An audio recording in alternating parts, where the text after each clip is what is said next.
Welcome back. Aw, man. Denali coming in with the first. Nice job. Welcome back. Getting tea? Sounds good, dude. Thanks for being here. Good morning.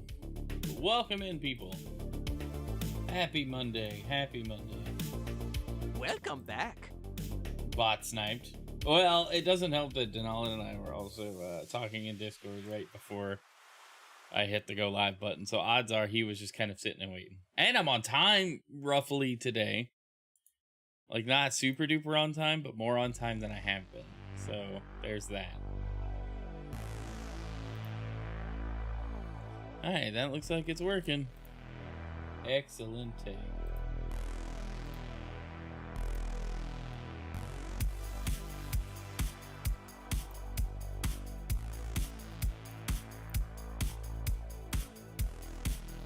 Is this one working?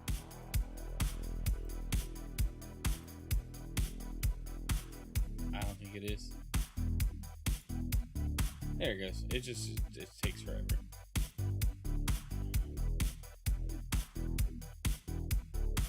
I definitely need to get the sources put together today to put in the description. I haven't been the best about it, and I kind of feel bad because of just how much this show relies upon other people's content.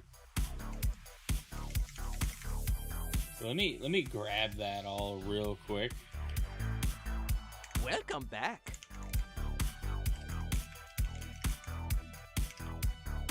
Hey, Will, in a work meeting. Love you and Lurky. Hey, thanks for the lurk, dude. I appreciate you. I hope you had a fantastic birthday weekend, my guy.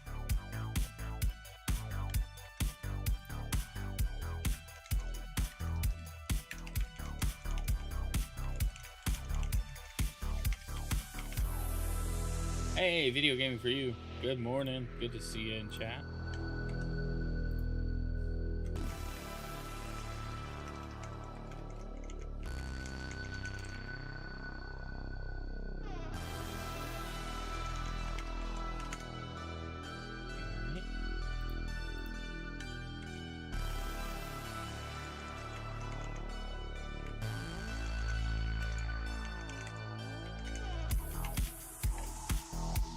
Music's a vibe, dude. I love it. It's so good. Swaggy Pope, Chase, thanks for joining. Let's talk about stuff. Yeah, I'm excited. I'm excited to actually talk about the Steam machines.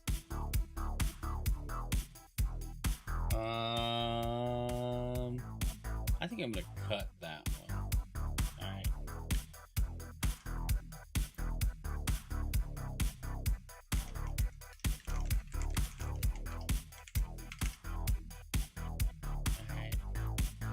And, ooh, we got Destiny lawsuit news.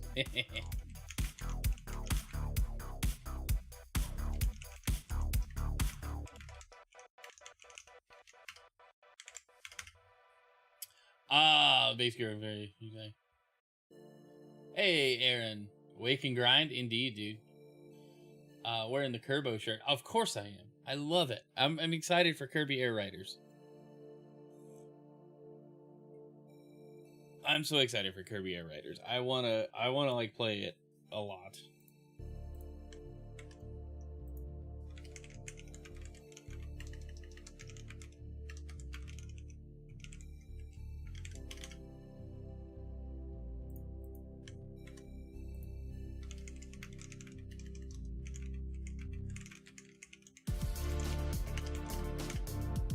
Alright, just gathering links. Don't have a Switch 2, so you have to defy Samurai, play the GameCube, but hey, that's fine. It still holds up. It's basically the same game. Gotta spread the love today. All right, Swaggy Pope, appreciate you. Sakurai, I like calling him Samurai. That's funny. Maybe it's offensive. It could be, but if you're not laughing at it, then I'm sorry.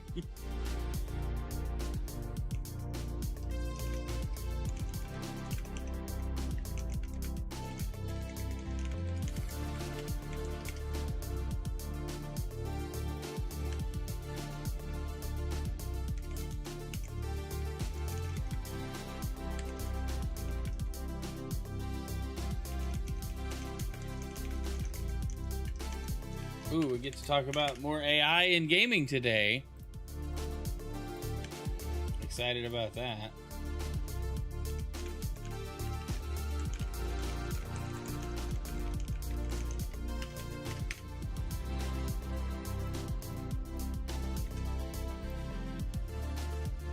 Hey, Mihail, how's it going? Good to see you, man. It's been a while. You hear about the guy who made an AI agent for doing big builds of Minecraft? No, but that sounds awesome.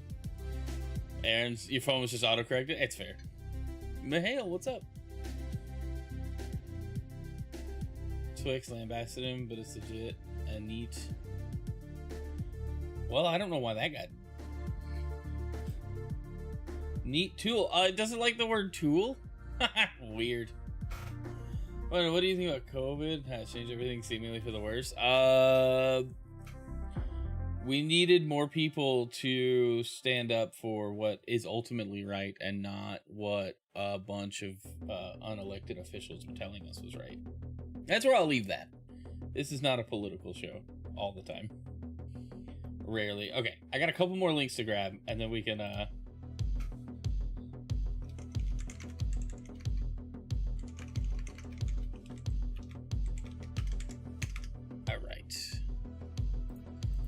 Oh, yes. I want to talk about this for sure.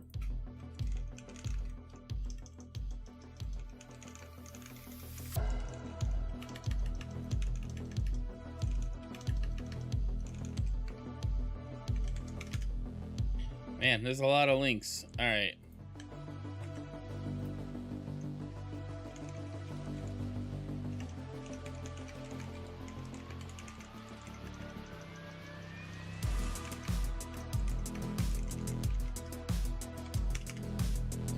And last one.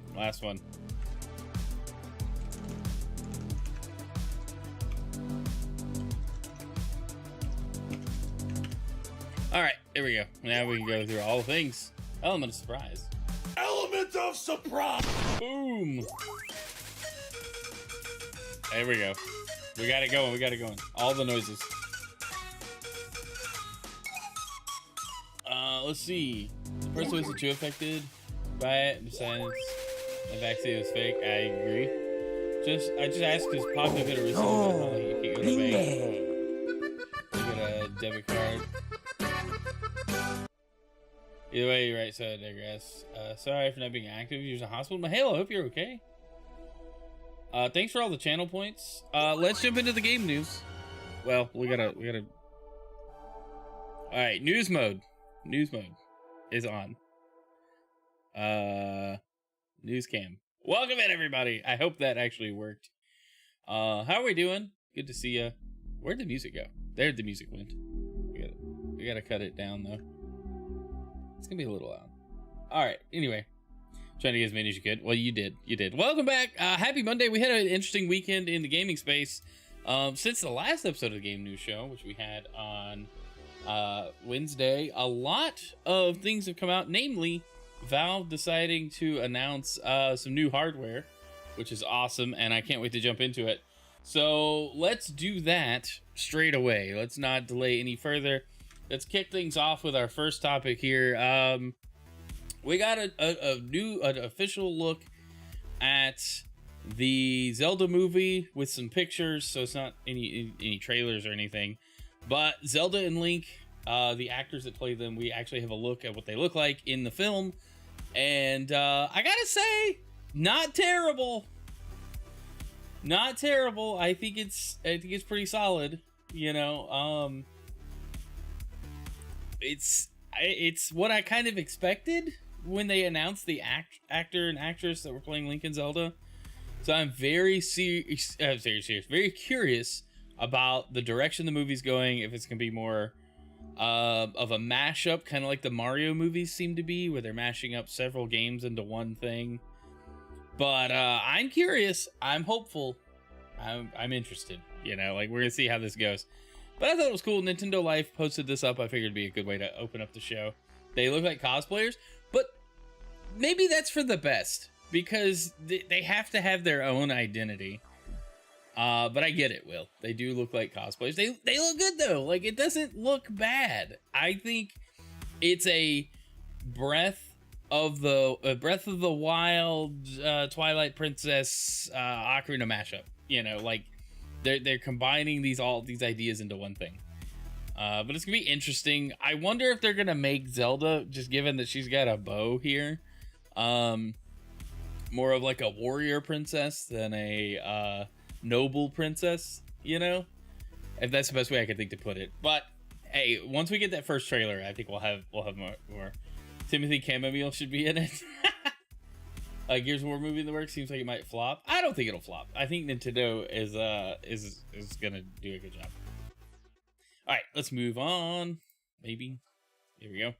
All right, Arc Raiders just hit another all-time high on Black Ops 7 launch weekend and during the Escape from Tarkov launch, like official launch.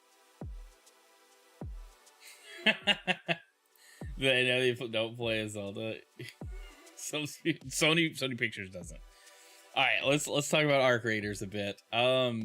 Arc Raiders, the exhilarating extraction shooter from Embark Studios, is still going from strength to strength. Today, the title hit a new all-time high player count on Steam, pushing ever higher and continuing to hold a solid bar for the genre.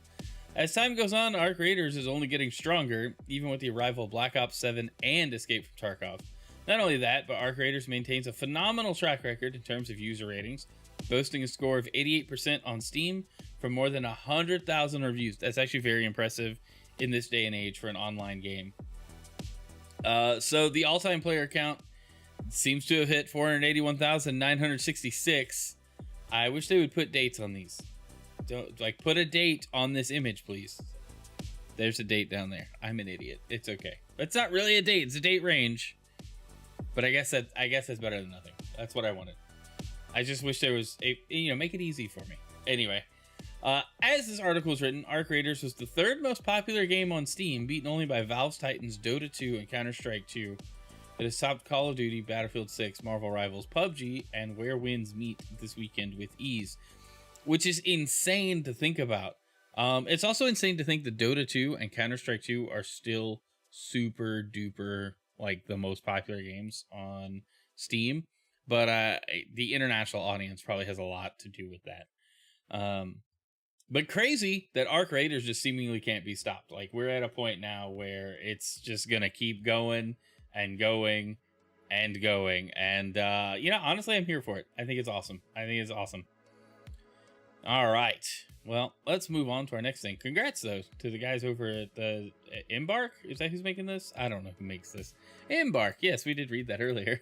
Reading comprehension, guys. All right, let's talk about Black Ops 7. Somebody asked my thoughts on Black Ops 7, and from the outside, I'm not playing it. I don't have Game Pass anymore. I haven't touched it. But this doesn't give me hope for or any interest in playing. You can't pause the Black Ops 7 campaign ever.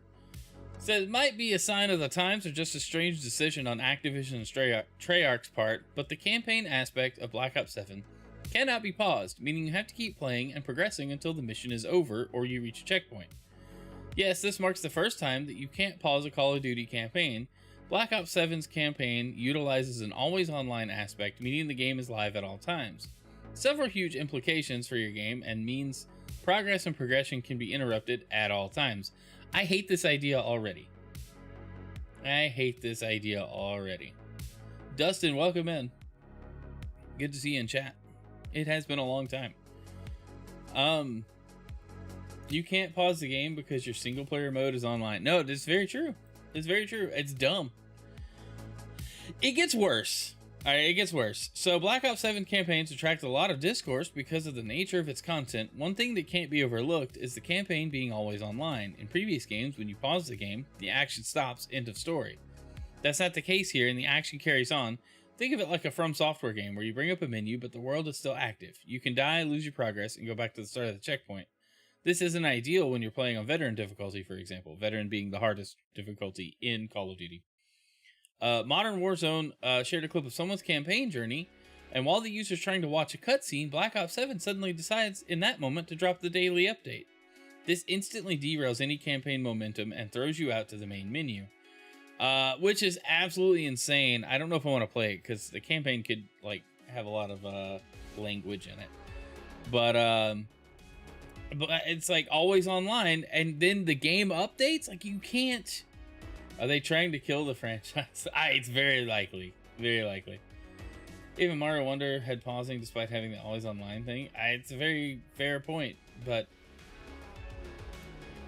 $1 billion business idea. Build games that people can just install and play. You know, honestly, all the criticisms Nintendo gets for the stuff that they do, they nail it almost every single time. Sony, you can say all of their games are the same, you know, fill in the map, hit the checkpoints, fill in more of the map, you know, kind of games. But at least they are truly single player games. This always online aspect is bonkers. Does anybody remember? I think it was Black Ops 3 or 4 didn't have a campaign mode at all. It was just a all online, and you learned more of the stories you played. That was better than this. Titanfall 1 was better than this because the story you learned the story by just playing multiplayer mode, and there were just missions in the multiplayer mode and things would happen a certain way. Far better storytelling in Titanfall 1 than this. This is like absurd to me. That, hey, the daily update dropped. Time for you to go back to the main menu. Are you kidding me? Treyarch might enable some kind of offline workaround later on, but this is unlikely due to the game's online integration and the addition of Worlds Collide. I don't know what that is, and we're not clicking the link. That feels like a rabbit hole we don't need to go down this morning. But the question is, this is a bad move from Treyarch. Yes, anyone that says no is dumb. I've been saying for some years that the Call of Duty campaign mode needs to be entirely separate from the multiplayer. You can have unlocks and things that like carry over to multiplayer, but I think the single player story mode that people like to play Call of Duty for, and there are lots of people that like to play the stories in Call of Duty, that needs to be an entirely separate project, team, release, and the multiplayer mode should shift to the the regular multiplayer model that we have with like Fortnite and Apex and all the other free-to-play multiplayer games, with maybe a annual update or seasonal update structure that adds maps and modes and whatever. But stop releasing stuff like this, because this is stupid. The fact that the campaign is online isn't really a campaign then. It's just an online mode. It just doesn't make any sense. Like, alright. Anyway, well, there's more to talk about Black Ops 7, but this makes me not want to play it, just to be completely honest. It makes me, I have far less interest in the game than I did a week ago. And I was barely interested a week ago.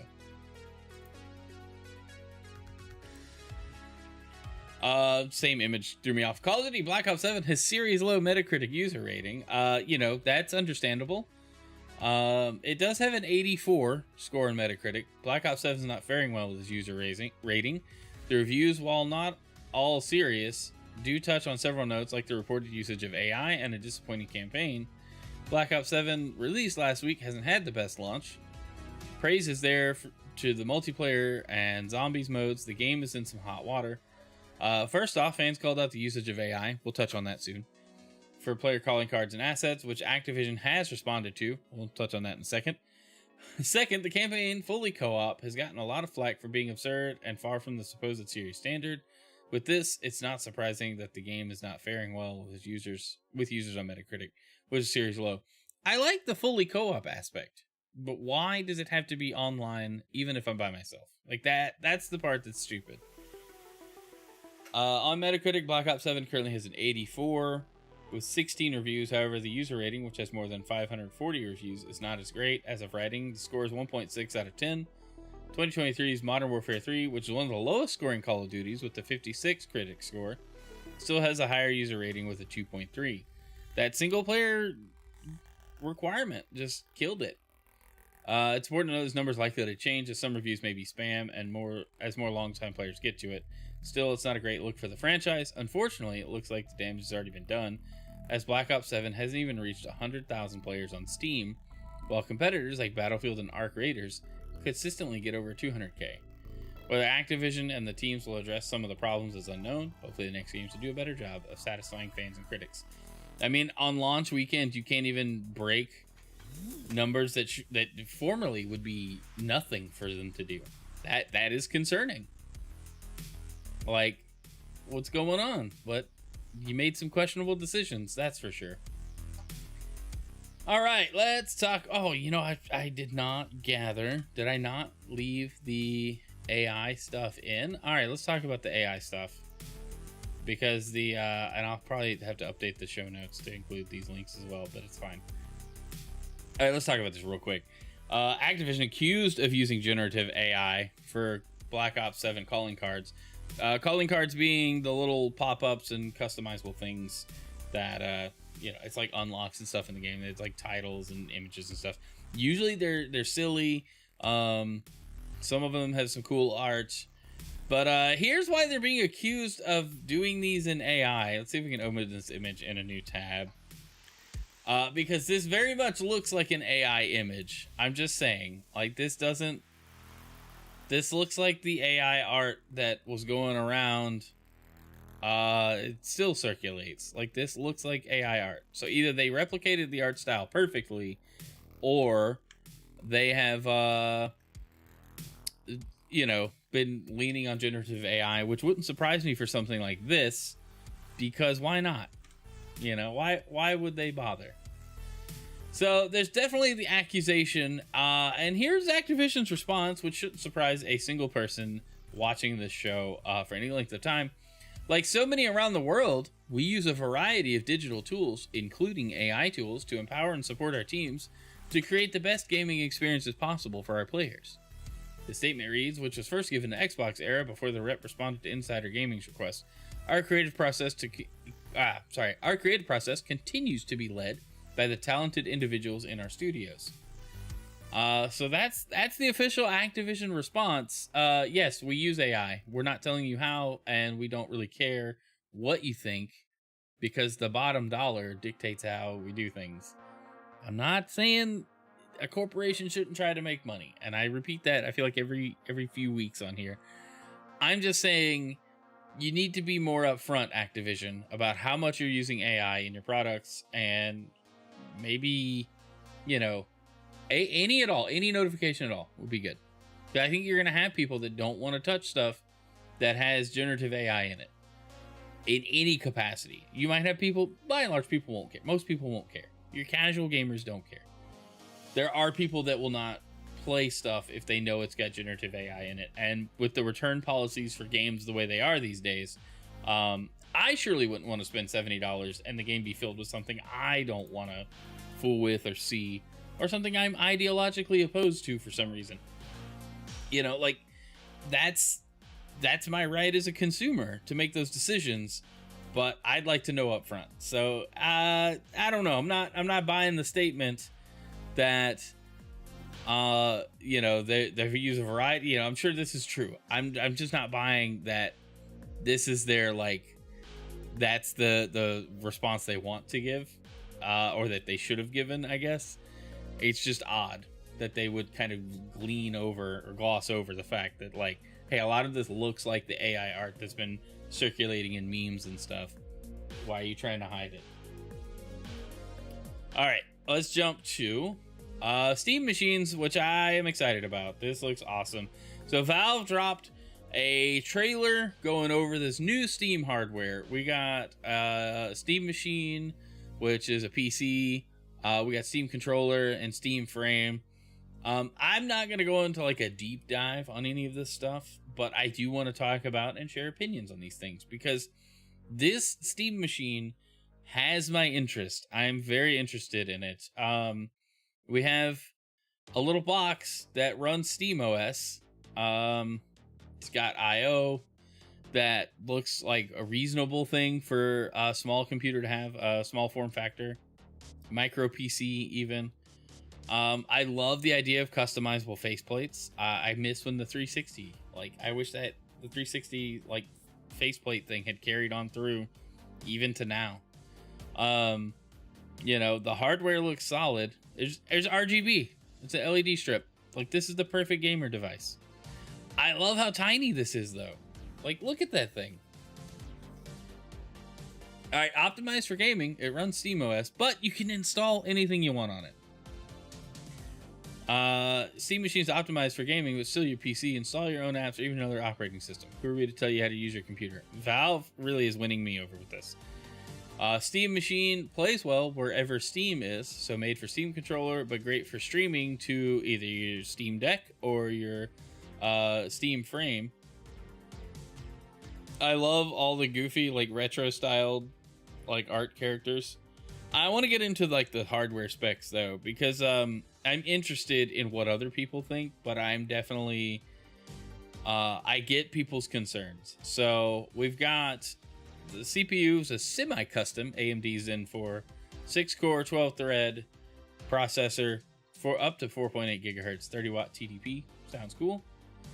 Yes, you can literally use this just like a regular computer, but it is optimized for SteamOS. So I think the appeal for a lot of people that are considering this is that maybe, you know, they want a PC in their living room. Why not put it in the living room? You know, like that makes sense to me.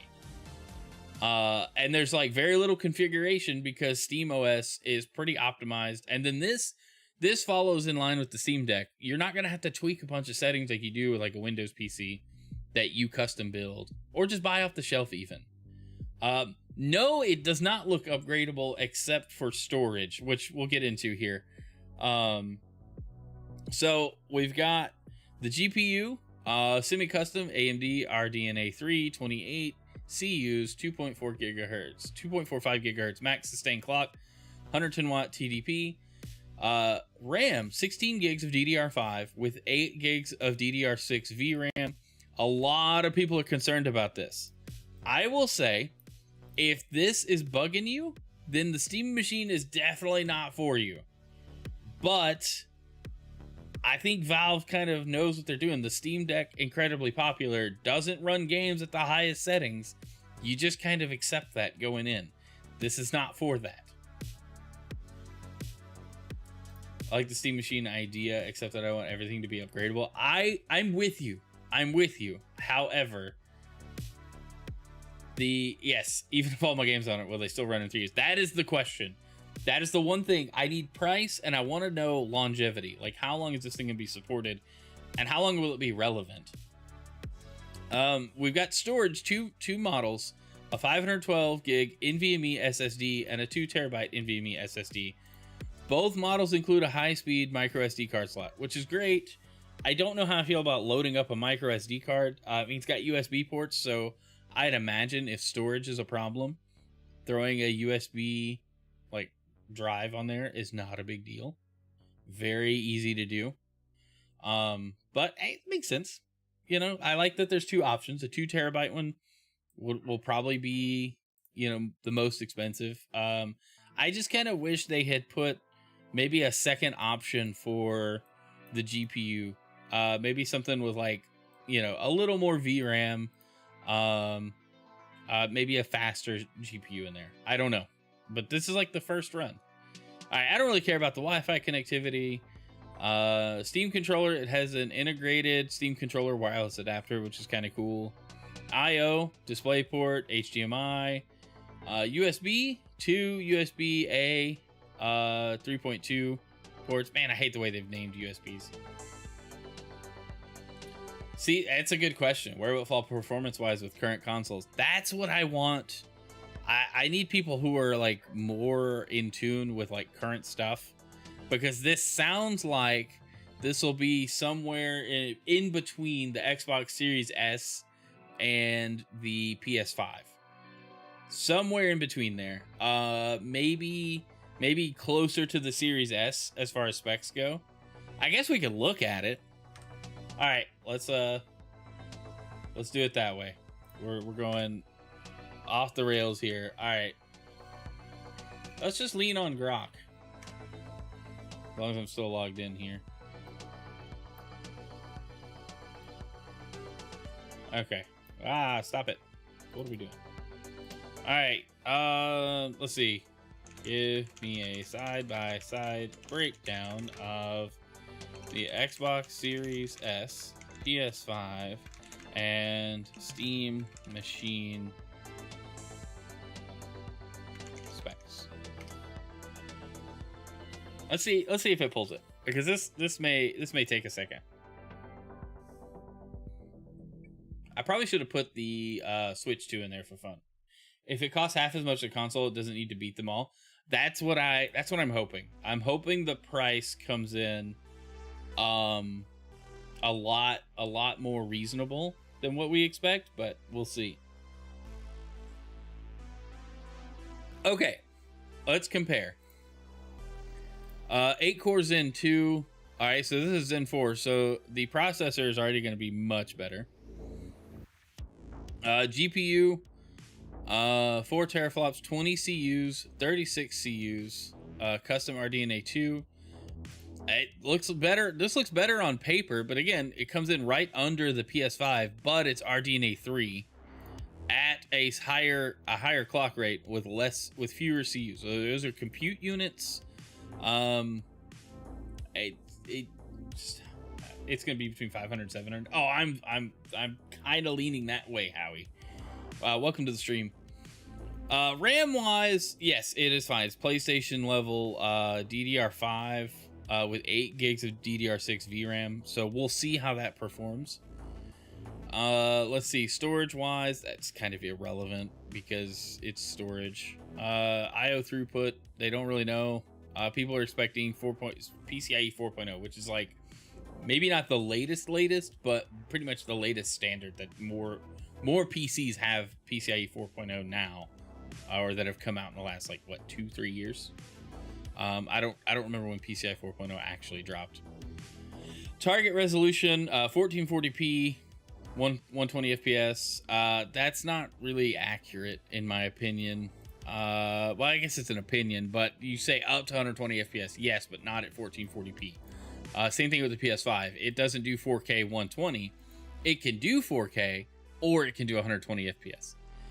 This is saying 4K at 60 FPS with upscaling, which is like their frame gen and stuff to dynamically upscale their images. So yes, I feel like I was right. It's somewhere between the Series S and the base PS5, not the Pro. I think that's good, right? Like, we're midway through the console's current life cycle. I think that's fair. As long as it comes in, if it's about $400 or $500, sold. Easy. I will move to a 2 PC setup. I will probably retire my Series S Xbox out of my office setup, because I won't need it. Xbox Play Anywhere, it's a handful of things that I might miss that way, but everything will run on this. I can run, Linux, I can run Windows, I could probably, dual boot the thing. Thinks this would be good as a starter PC? Absolutely. Especially if you mostly want to play games. Now, I think if you're a content creator, this would be good as a second PC for playing games on stream. And leaving your main PC is like your OBS encoder PC, which is pretty much what I do just with consoles. And that's how I would treat this. But someone just getting on PC should definitely consider this, especially if you want to do gaming. But I think it's a solid base PC. Excited to see how this does in real world tests and when people get their hands on it. Okay. Sorry, my kid needed something. Just use it for capture or for games, or maybe one for each. Yes, that's what I was thinking. It would be my game machine. Although if it streamed better, or if it streamed adequately enough, maybe use it as the capture machine, and hook all the peripherals up to it. I don't know.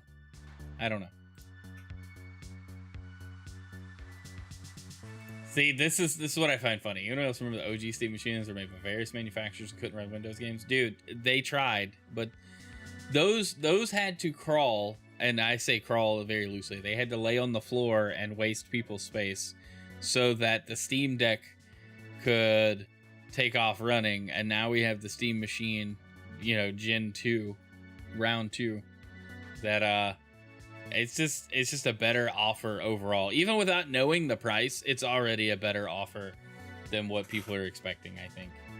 I'm excited to see how it plays out. I really am.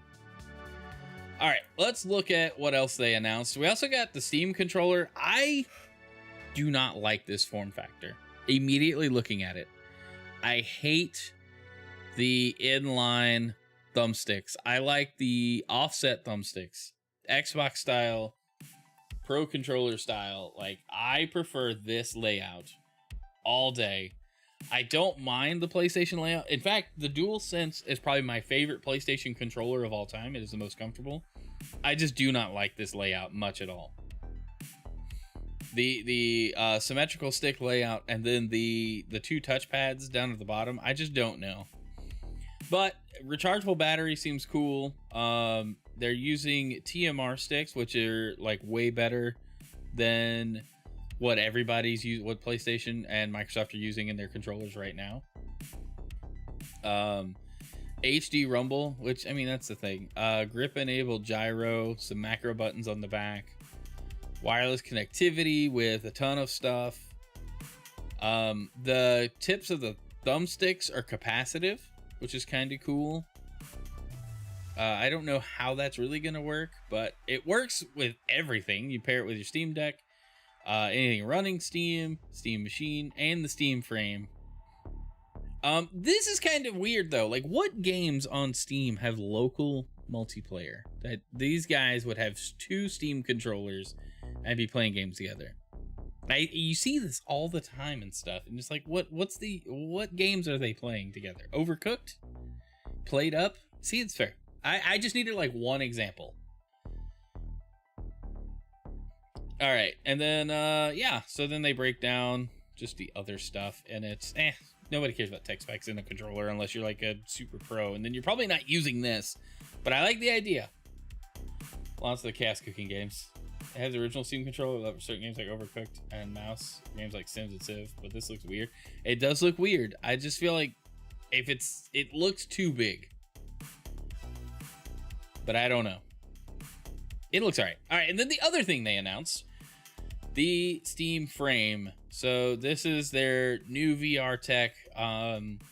It does VR and non-VR gaming. So if it runs on Steam and I guess it runs on Steam Deck, it'll run well on the Steam Frame and it's some capacity.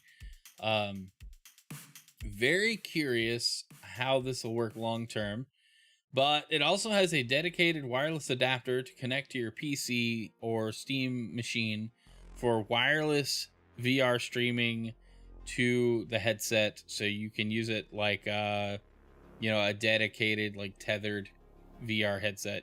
But it runs its own stuff too, so it's like the best of what Valve had back in the day with their original like VR attempt, combined with like the best of like the Meta Quest headsets now. And so we can finally lay in bed and play without having an awkward monitor position. No, that's very true. What can be said here?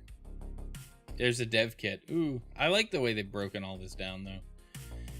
Let's look at the architecture here. What's the specs on this?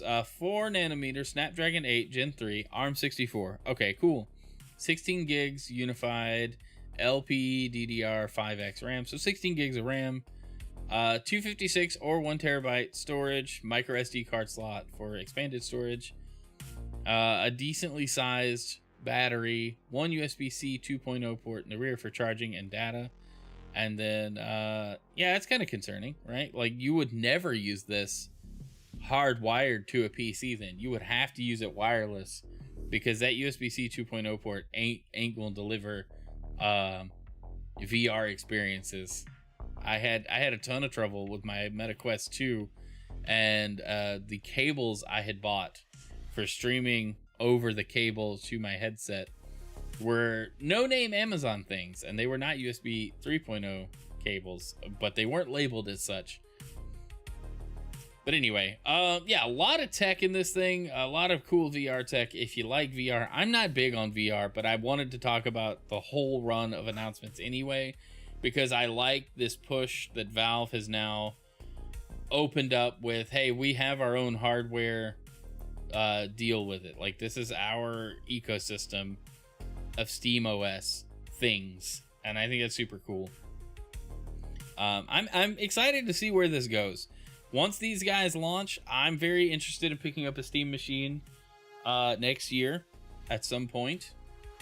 And let me know if you guys are too. If you're watching this ad non-live, drop it in the comments. Are you picking up a Steam machine? I want to. I think as a streamer, the dual PC aspect, this is like the easiest way to do it. And since most PC games are on Steam anyway, why not push for it? And I'm sure there's ways to get other stores running on Steam OS. People have been loving modding the Steam Deck. If you guys watch the Gaming Roundtable, Scrag, every time I bring up something about a Steam Deck handheld, he goes, no, they figured that out. Nah, they've modded that to work. So, you know, there's a lot that the Steam Deck community has figured out that will likely transfer over to the Steam Machine PC device. I'm very excited for that. All right, let's move on. We got a few more stories to talk about and about 15 minutes before I gotta go. All right. Bungie settles copyright lawsuit for Destiny 2. Lawsuit between Bungie and writer Matthew Martineau has been settled. The case, which revolved around possible copyright violations of Destiny 2 from Martineau's work, has been ongoing for around a year. Destiny 2, we know about. It's a game. Bungie and Matthew Martineau settle the copyright lawsuit obtained by the Game Post. The lawsuit between Bungie and Matthew Martineau has been settled. The case has been dismissed and will not go to court. In a statement from the court filing, it says, the court, having been advised that all parties have firmly agreed upon a compromise in this matter, it is ordered that this action be and is hereby dismissed as to all parties without costs and without prejudice to the right, upon good cause shown, within 60 days to reopen the action if the settlement is not consummated. In addition, the court specifically retains jurisdiction to enforce the settlement agreement if settlement is not consummated within 60 days. However, if the settlement is not completed in 60 days, the case will go to trial. So basically, pay up or else. The claims made by Matthew do seem a bit much. Bungie isn't a stranger to copyright infringements. During the Alpha of Marathon, the company was caught stealing assets from artist Anti-Real, which we talked about heavily on here. It's weird how much Bungie is in hot water for copyright and like stealing other people's work. Has it always been the case? Was that the case when they were doing Halo? I don't know. But odd position for Bungie to be in these days. I wonder how Sony leadership feels about these things. Anyway, Concord. We haven't talked about this in about, a while. Concord gets playable fan-made revival on PC. Concord's coming back, though not from PlayStation. The canceled 2024 multiplayer shooter was short-lived, but fans are rebuilding it on PC. No, it does not exist. If you haven't heard about Concord, quick rundown. It launched and then got deleted. Playable version of Concord has been developed on PC. The video doesn't exist. It got taken down. Posted on YouTube, we can see a video with actual working gameplay of Concord on PC. The project, developed by users Red, Real, and Gwog, the group has been trying to get the game running again thanks to rebuilds and reverse engineering. They actually got custom servers going. While the build isn't open for everyone, and it's still a work in progress, it's still largely intact. If you like it or not, it's cool to see Concord brought back to life in a way. I mean, it is interesting that they are trying to revive it. And it's not just lost to time and abandonment. Excuse me. However, Sony said no. Concord has effectively been shut down by Sony for a second time. So Concord has gone down in infamy as an all-time Sony and PlayStation blunder. It's also understandable that the company wants to sweep the game's existence under the rug, which is why Sony has presumably and swiftly issued DMCAs to gameplay videos of a fan-inspired Concord reboot, causing access to the game to be halted. So, reported that Concord, this is from Insider Gaming, they reported that Concord was coming back, and then as things were circulating, due to worrying legal action, we've decided to pause invites for the time being. So it's like, hey, we're making it work again. And then somebody's like, oh, we can't have that. No. We canceled that game and it will stay dead. So I don't know where this goes. It's reverse engineered. The code is in a working state. So can it be stopped? Probably not. It just won't get very publicized if it does. Interesting though. It's just, the headline was interesting. They shut it down a second time. All right, let's move on. This made me sad. A new Splinter Cell was in development, but Ubisoft canceled it. Ubisoft was working on a new entry in the Splinter Cell franchise, but Ubisoft decided to cancel it before it was ever announced. In a recent interview with Jason Schreier, Ad Hoc Studio co-founder Nick Herman spoke about how Dispatch came to be and an interesting situation that led to the studio's formation. Herman was hired in 2017 by Ubisoft, along two other Ad Hoc co-founders, Pierre Charette and Dennis Linhart, and moved to work in Ubisoft's San Francisco office. Upon arrival, they were put on the new Splinter Cell project. He was so excited to be part of this and help revitalize it, because it has been dormant for a while. And we thought we could tell a great story and do something fans would love.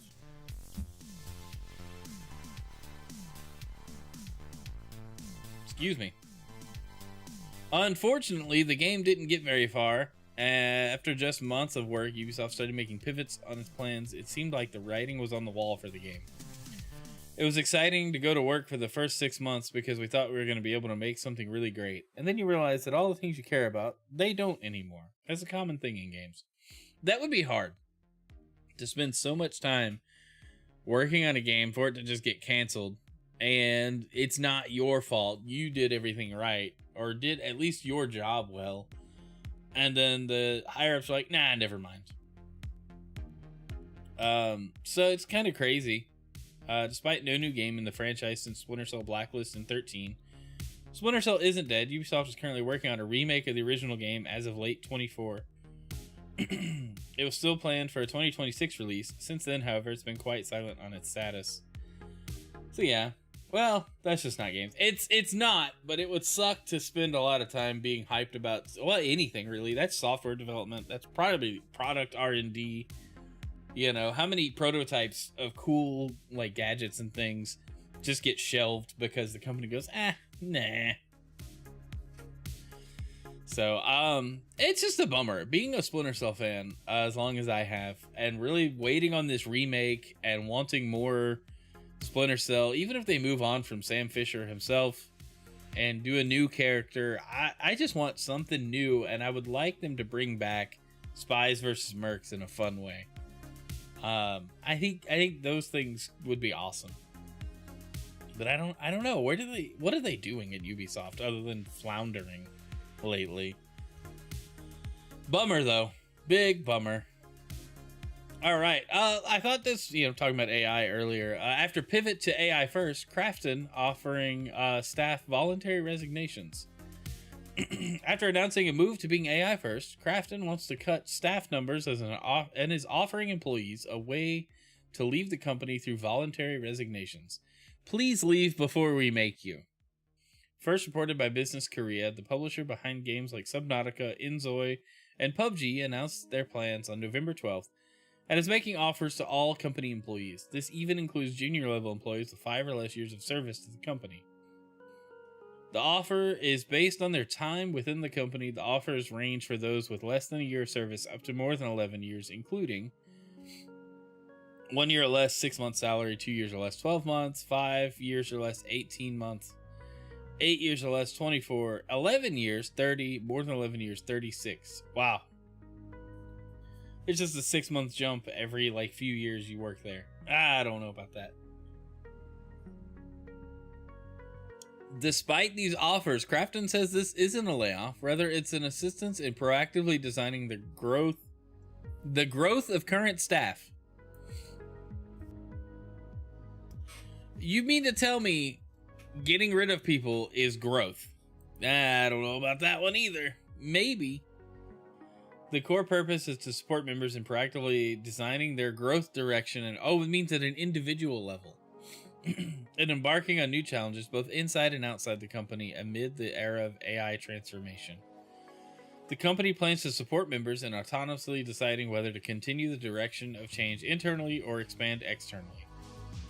In addition to the voluntary resignations, Krafton has paused any hiring for the company aside from parts of the company developing original IP and AI-related personnel. We want to encourage people to get good, especially if they don't do it here. This is precisely what they said. This stinks, y'all. AI is disrupting in a big way. Can't say I didn't see it coming. We should just all be increasingly concerned for any jobs we're currently doing. Especially if they're white-collar jobs. Come on. All right. Well, let's continue down this trail of news. Game Awards posted this Monday. The world finds out Game Awards nominations are being revealed today at noon Eastern, 9 a.m. Pacific time. So if you're looking forward to the game news, Game Awards, any gaming, I don't cover the Game Awards live, but we will talk about the nominations when they come out on Wednesday's show. And then maybe the winners and stuff on the next show after the Game Awards are done. I've never been the biggest supporter of the Game Awards because every year they increasingly get less and less game awardee, and it all feels like it's rigged anyway. And that's just me. I have a pessimistic view towards it, but it just feels odd the way they always play out. And then all the extra stuff just isn't interesting to me. But I may be turning into an old man. I don't know.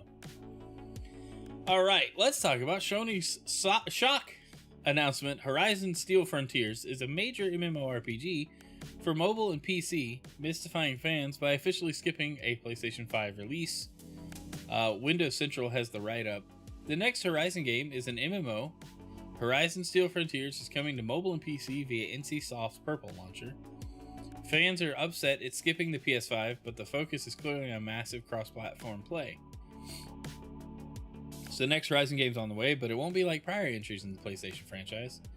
Sony's announced Horizon Steel Frontiers, a massively multiplayer online role-playing game, a MMORPG, set in the world of Horizon Zero Dawn and Horizon Forbidden West. It's being primarily developed by NCSoft with oversight from the series creators at Guerrilla Games.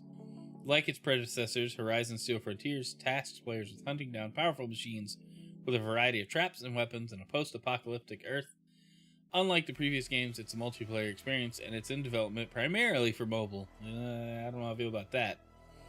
While players on Windows PC aren't being left out thanks to NCSoft's Purple launcher, no PlayStation 5 console version has been announced. There's an announcement trailer? Okay, I didn't know there was an announcement trailer. Let's watch it.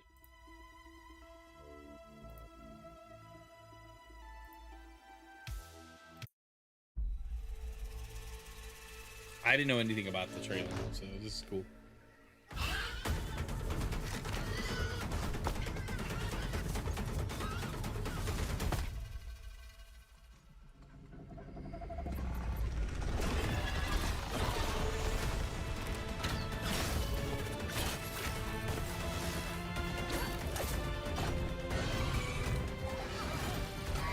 You really gotta wonder how this is gonna work out, like story-wise, but also where it's gonna take place.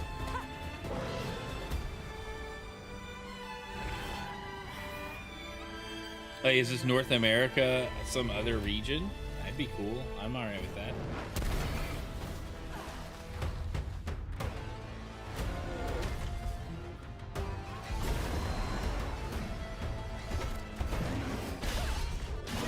Ooh, big sword. I'm down.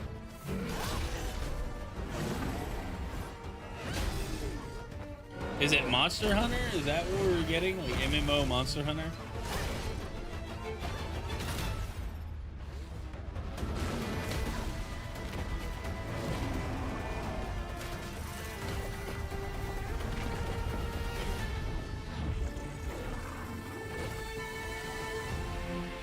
You just materialize your mount like that. That's cool, I guess.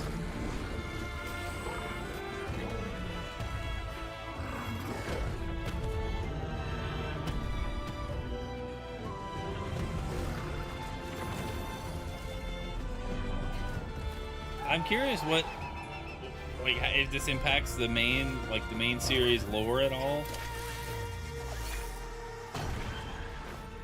Flying mounts. It's a true MMO. Actually, the only thing that would make it true is if there's fishing.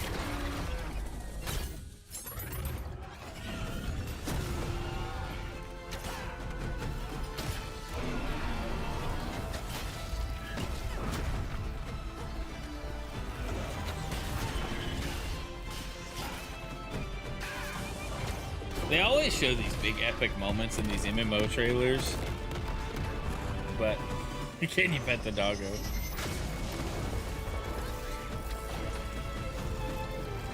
But we know the gameplay isn't gonna look like this. If it does, my gosh, you know. But I just think we're gonna get something smaller scale. I don't know.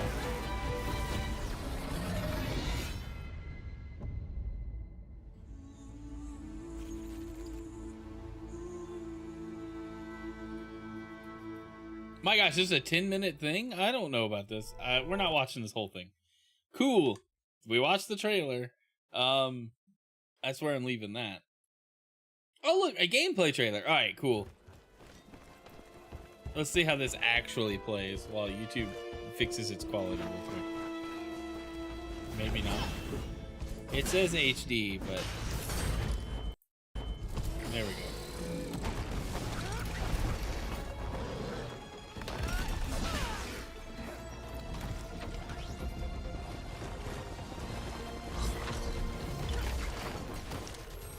Okay, much more action-oriented than I expected.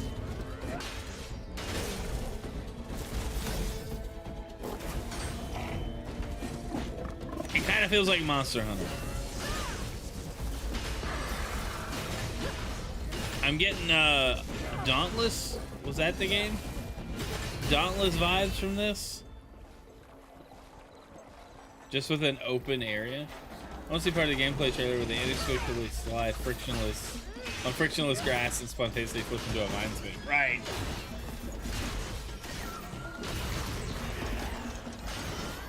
Oh my gosh, we've gotten so derailed. I didn't know there were trailers for this.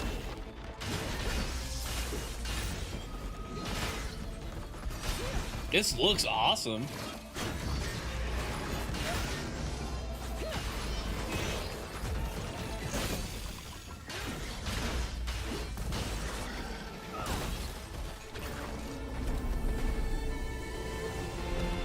You just get a grapple. Like, that's kind of cool, I guess.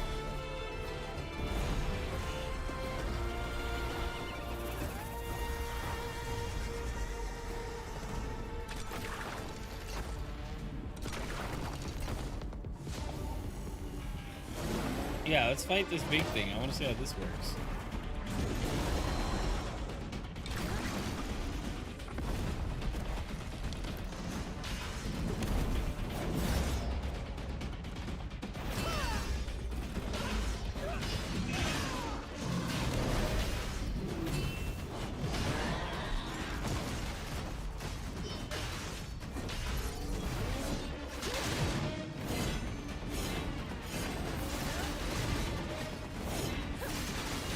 Alright, it doesn't look as goofy as I thought it would be.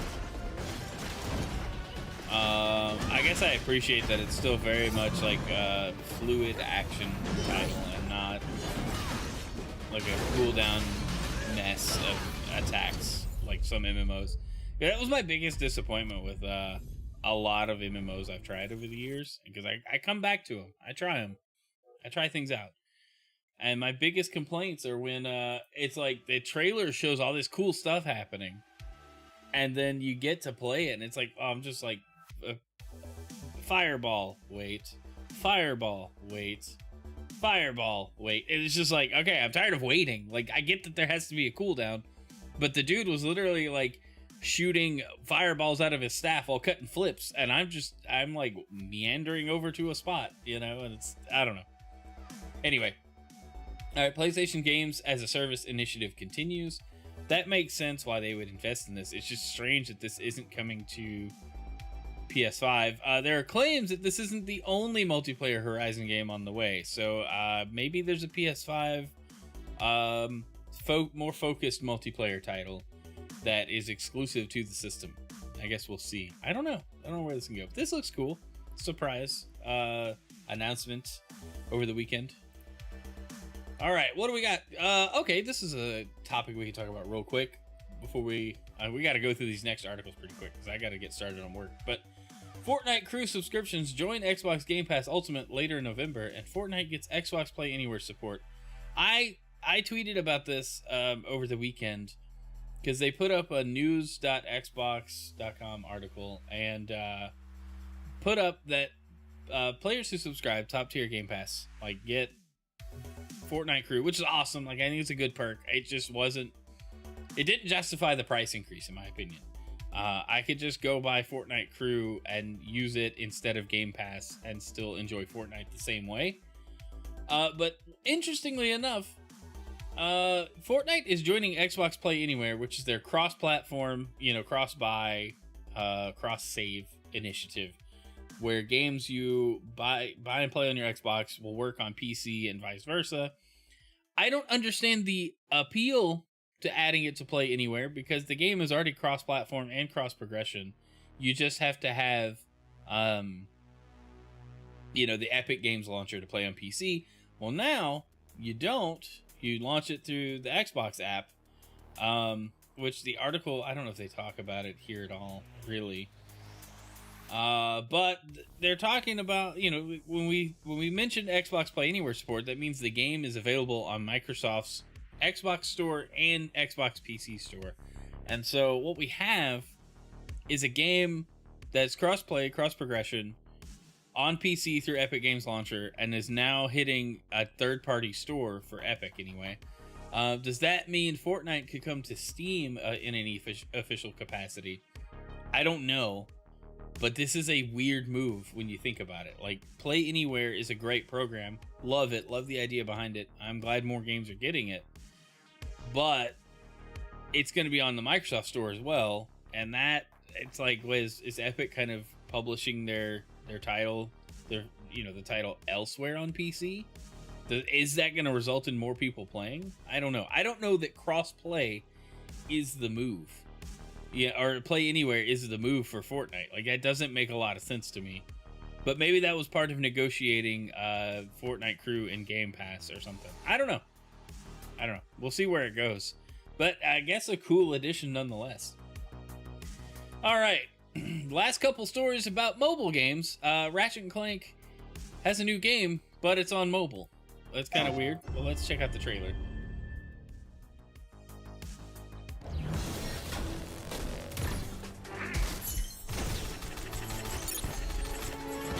I don't know how I feel about this. I love Ratchet & Clank, but we're getting Ratchet & Clank Ranger Rumble. Mobile multiplayer mayhem. The art style looks alright. Grab your gear.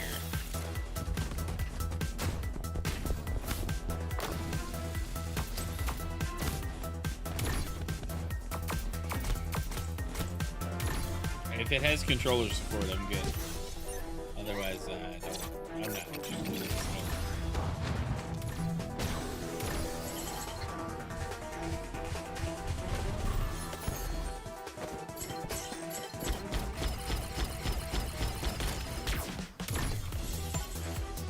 Okay, it's neat. That looks like it could be fun.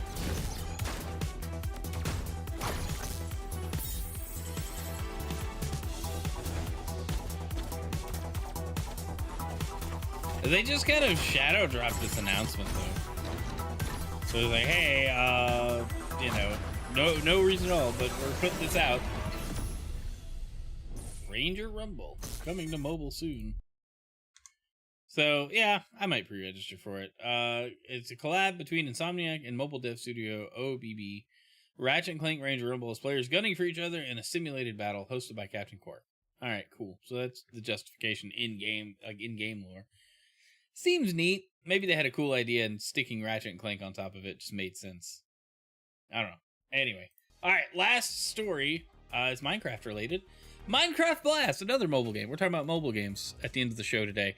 Mojang is teaming up with our talented sister studio King, creators of Candy Crush Saga, to work on a new Minecraft-themed mobile project, Minecraft Blast. We're extremely early days with this project and plan to start rolling out small, limited run tests in select markets to help us gather early feedback and involve our community from the start. We're excited to be on this journey with King and looking forward to sharing more in the future as the project progresses. Learn more, check out the FAQ below. So, we're not going to check out the frequently asked questions. How can you have frequently asked questions about a game that is new and doesn't quite exist yet? Who's frequently asking these questions? However, what I can say is from these screenshots, it looks like they took some of the UI from Minecraft World and reused it here. Having King on board means you're getting, block puzzle games. That's fine if that's your thing. Maybe it does well. Minecraft really hasn't seen a whole lot of success in the mobile spin-off department, or the spin-off department really in general. Minecraft Dungeons and what was the other one? The other Minecraft spin-off that came out very recently, just not doing so hot for anybody. The support ends pretty quick on them. So curious to see what happens here. If it's a fun game, if it holds kids' attention, is somebody who played Minecraft 5-10 years ago that doesn't play anymore, they're going to see this and want to play? Or is a casual puzzle gamer on the phone, the moms that play Candy Crush, are they going to see this and go, oh, I like Minecraft, or my kids like Minecraft? I guess. I don't know. Sometimes stuff like this gets announced and you go, who is this for? Like that Gears of War Funko Pop game. Who was that for? Gears of War is a dark, gritty story. Funko Pops are cute and silly looking. Why are we mashing the two together? And the end result was, hey, it's a decent game, but nobody plays it. Minecraft players like Minecraft. Skinning a very constrained game to look like a very open game doesn't work for me. Yeah. It's gonna be weird. It's interesting. See this tasks button right here in the preview, the screenshot. Well, I guess it's not gonna zoom in. I don't know. That tells me this is not something you get to interact with openly. This is gonna be, hey, build a farm. Click button to build the farm. And then it's, hey, you need to plant seeds. You got to go do a puzzle to get seeds. And then you go do your puzzle and get your seeds. And then you tap complete task and then the seeds get planted. And then it's like, hey, build a house. So then you go do some puzzles to get materials to build your house. And then you tap the button and the house pops up. And it's like, I'm not playing Minecraft, It's it's going to be odd. But I see where it's going. I can already tell you. I've already predicted how this whole game's going to work. They're not trying to hide it. They're going to be very upfront. They're just trying to appeal to people who like block puzzle games, and that's it. I don't need a Minecraft skin on Candy Crush to play Candy Crush. In fact, I don't need to play Candy Crush because I tried it. The novelty wears off very quickly for me. Anyway, that's where I'll leave it. I've got to run, guys. Thanks for being here. I appreciate all of the support wherever you guys are watching from today. Thanks. It's been real. It's been fun. Oh, that was our Grok question for... I opened up a tab and I was like, oh, crap. What is that? Anyway. All right, let's find somebody to raid, I suppose. And we'll send it on. Send it on out today. Who are we sending it to? I don't even know. Who send it to? But we raid the same few people over and over and over. That's okay though. Let's send it to... Let's send it to Pastor Susie. He's been all about some Guild Wars lately. I think that's pretty cool. I wanted to get into Guild Wars, but it's an MMO and I'm bad at committing, maybe. Alright, you guys have a great day. And we'll see you tomorrow night. We're going to play some more Pokemon Legends CA. So, love you. Thanks for being here. Have a great one.